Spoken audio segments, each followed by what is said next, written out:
What is going on, everybody? Welcome back to Phones and Drones.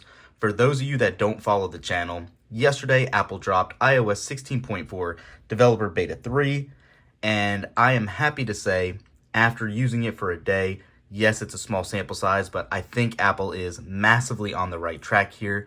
As you can see, it was a 660 megabyte download, and it has been running much smoother than any of the prior betas recently have.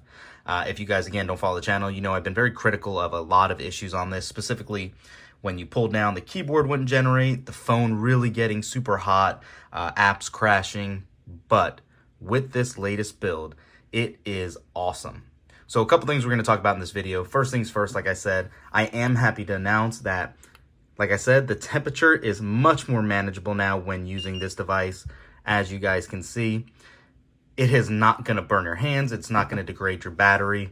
It is actually working very well in all sorts of conditions, watching videos, scrolling the web, TikTok, Twitter, whatever you use your phones for. I have not had it overheat at all. Definitely a plus. Happy to see that. That was one of our biggest complaints.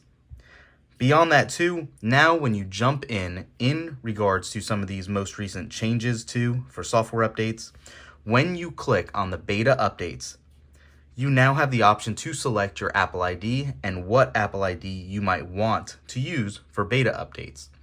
So you can see here, it says we're currently signed into our current user ID, but you can also sign in with a different Apple ID that is enrolled in the Apple Developer Beta Program. You can change it right from here. So that way, if you do have your beta profiles or old beta profiles on another account, you can now add them here as well as your existing ID as well. There's a lot more other subtle changes in this that we found, like changing the pages in a book. If you're reading a book, it now has that page changing effect. Nothing crazy. Obviously, we know, like we talked about, Unicode 15 is here. You have a lot of new emojis, but from a pure functional standpoint, this is my primary device. This is my main driver, and I have been using it with the beta now for, ever since the new betas dropped for 16. I can comfortably say, if you guys want to use this on your main daily driver, you can without any issues. Everything is quick and seamless and fluid, and it just works. All of these changes that they made for this build have been great. The bugs have been squashed so far. I would assume, having said that and how smooth this is, we're still waiting on a couple of new features like Apple Pay Later, Apple Savings accounts, and all that. These are going to be server-side switches, so you're not going to see it directly in the Wallet app necessarily, but I am assuming in line with 16.4's RC release, you will start seeing that.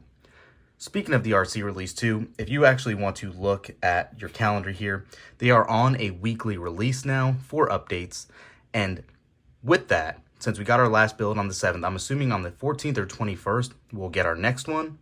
And then at the end of the month, around the 28th or the beginning of April, around the 4th or so, we should get that release candidate build and be ready to go. That'll be available to the general public. Obviously, if you're on the public beta, you'll get that ahead of time as well. But this is kind of the timing I would expect for that next update. But yeah, for now, that's it, guys. Did you find anything else? Leave a comment down below. Let us know. Are you excited for iOS 16.4? Are you hoping for some more features we're not getting yet? There was a lot of leaks. We got a new yellow iPhone yesterday. But there's a lot of talk on the new iPhone 15 series in regards to everything having a dynamic island, some not having if they're not the Pro models, ProMotion, or the AODs. But let me know what your thoughts are. We'll touch base on those on another video. But for this, we're done. Thanks for watching. We'll catch you in the next one. Peace.